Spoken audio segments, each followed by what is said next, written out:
नमस्कार दोस्तों, मैं सी दिवाकर जग्गा। तो दोस्तों, मनी लॉन्ड्रिंग का जो इतिहास है वो बहुत ही पुराना है। जब से ह्यूमैनिटी चली आ रही है तब से मनी लॉन्ड्रिंग चली आ रही है।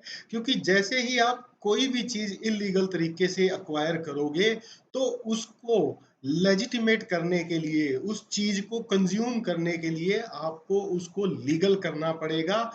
और यही मनी लॉन्ड्रिंग है, जब आप इलीगल तरीके से बनाई हुई चीज को लीगलाइज करने की कोशिश करते हो, यही मनी लॉन्ड्रिंग है दोस्त। तो मनी लॉन्ड्रिंग जो है वो बहुत पुराने समय से चली आ रही है और उसी समय से ही इस पे तरह तरह के कानून बनाए गए हैं।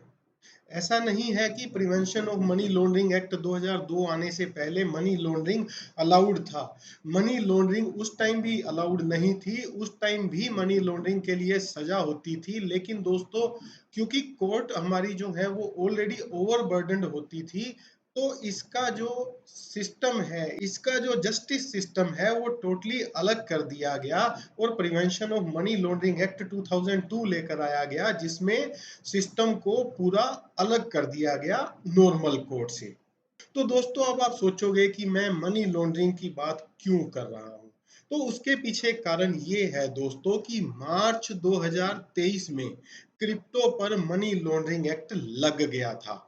तो उसकी वजह से इन्वेस्टर्स के दिमाग में कई तरह के प्रश्न हैं, लेकिन उनको कहीं भी उसका सही या माकूल जवाब मिल नहीं पा रहा। तो मेरे दिमाग में ये आया कि इस पे एक अच्छा सा वीडियो बनाया जाए और उस पे क्रिप्टो से रिलेटेड और prevention of money laundering act से रिलेटेड सारे जो प्रश्न हैं उनका उत्तर दिया जाए। और उसके अलावा अगर आपके दिमाग में कोई और शंका रह जाती है तो वो आप हमसे कमेंट्स में पूछ सकते हैं। तो दोस्तों, जैसा कि मैंने अभी आपको बताया कि मनी लॉन्ड्रिंग बेसिकली इलीगल तरीके से अक्वायर की गए पैसे को लीगल तरीके में कन्वर्ट करना है, मनी को लॉन्डर करना है, मनी को धोकर साफ कर देना है। तो दोस्तों, इसमें अगर आप देखोगे prevention of money laundering act जो है उसमें एक फुल फ्लेज शेड्यूल दिया गया है, जिसमें ये बताया गया है कि इन इन एक्ट्स की कंट्रावेंशन करके आप जो मनी एक्वायर करोगे वो आपका prevention of money laundering act में कवर की जाएगी। और दोस्तों, इसके अलावा बैंकिंग और फाइनेंशियल इंस्टीट्यूशन जो है और उसके अलावा इंटरमीडियरीज जो है। अब इंटरमीडियरीज में कौन आ गया दोस्तों? स्टॉक एक्सचेंजेस, क्रिप्टो एक्सचेंजेस, ये सब इंटरमीडियरी में आ गए। तो इन सबको एक इंस्ट्रक्शन दिया गया कि आपको कोई भी ऐसी सस्पिशियस ट्रांजैक्शन है या एक सर्टेन अमाउंट से बड़ी ट्रांजैक्शन है, वो आपको सरकार को रिपोर्ट करनी है। तो मार्च 2023 में क्रिप्टो पर मनी लॉन्ड्रिंग लगने के बाद दोस्तों, अब मई 2023 चल रहा है और बहुत सारे लोगों पर ऑलरेडी क्रिप्टो में ट्रेडिंग करने पर मनी लॉन्ड्रिंग एक्ट से रिलेटेड, साइबर क्राइम से एक्ट से रिलेटेड नोटिस आने शुरू हो गए हैं। तो दोस्तों, अब सबसे पहले हम ये समझते हैं कि क्रिप्टो पर कानून कौन कौन से लगते हैं। तो दोस्तों, जैसा कि आप जानते हैं कि कोई भी चीज जब क्लियरली कानून उसको करने से मना नहीं करता तो वो चीज करना अलाउड होता है। ये कानून पढ़ने का एक सिंपल तरीका है। यानी कि अगर कहीं भी ये नहीं लिखा हुआ कि ये चीज आप नहीं कर सकते, तो आप उस चीज को कर सकते हैं दोस्तों। तो क्रिप्टो की जब हम बात करते हैं दोस्तों, तो अभी किसी भी एक्ट में, किसी भी कानून में ये नहीं लिखा गया कि क्रिप्टो में काम करना इलीगल है। तो सबसे पहली बात तो ये हो गई कि क्रिप्टो ट्रेडिंग जो है वो इंडिया में लीगल है। लेकिन उस लीगलिटी के साथ साथ इस पर दो कानून और लगते हैं। Prevention of money laundering act लगता है और इनकम टैक्स एक्ट लगता है। ये हमने पिछली वीडियो में भी डिस्कस किया था, फिर भी मैं आपको फटाफट बता देता हूँ।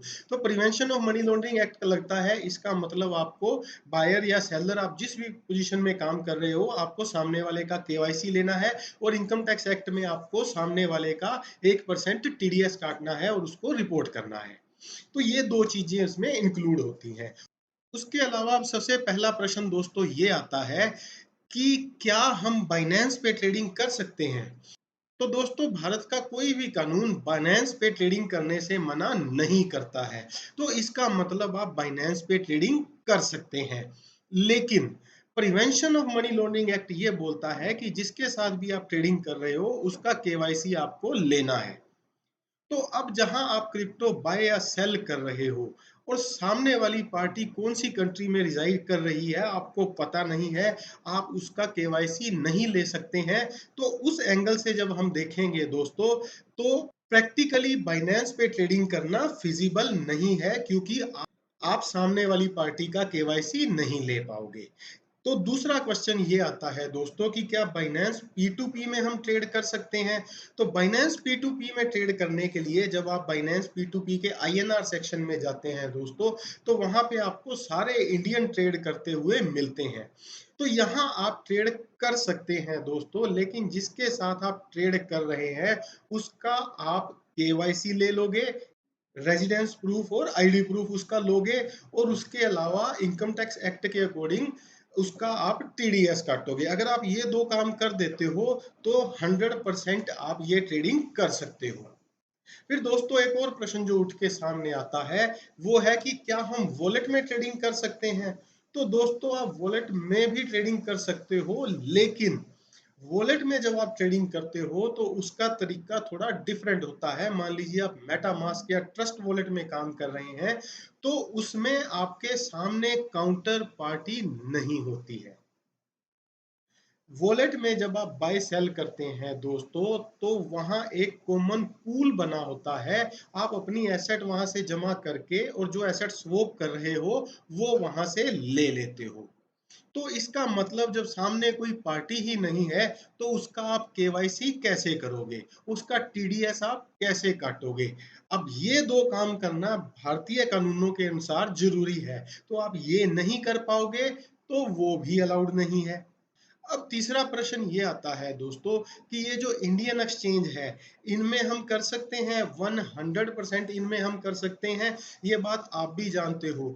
लेकिन आप यहाँ केवाईसी भी नहीं करते हो, आप यहाँ टीडीएस भी नहीं काटते हो।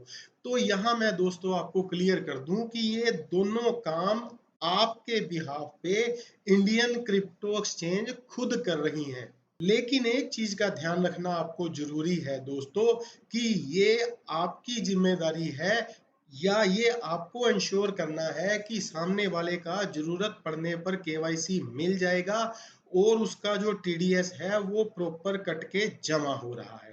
फिर उसके अलावा दोस्तों एनएफटीज आते हैं।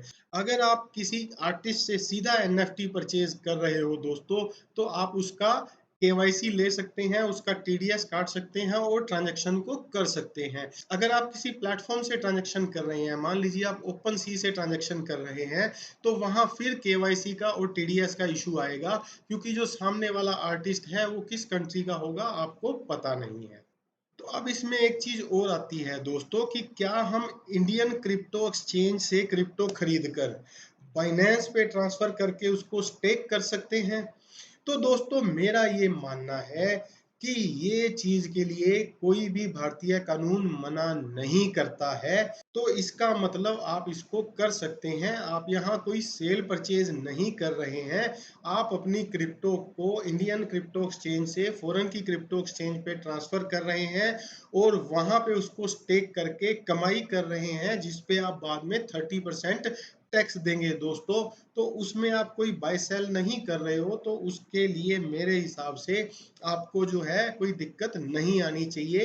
तो ये दोस्तों कुछ मोटा मोटा जो चीजें थी मेरे दिमाग में थी। अगर इसके अलावा अगर आपकी कोई क्वेरी रह जाती है तो आप हमें कमेंट सेक्शन में पूछ सकते हैं, हम उसको सॉर्ट आउट करने की कोशिश करेंगे। और दोस्तों इस वीडियो को लीगल एडवाइस ना समझा जाए, आप जो भी करोगे उससे पहले अपने प्रोफेशनल से, अपने कंसल्टेंट से उसकी राय जरूर ले लें और जुड़े रहें हमारे साथ क्रिप्टो की ऑथेंटिक जानकारी के लिए। धन्यवाद।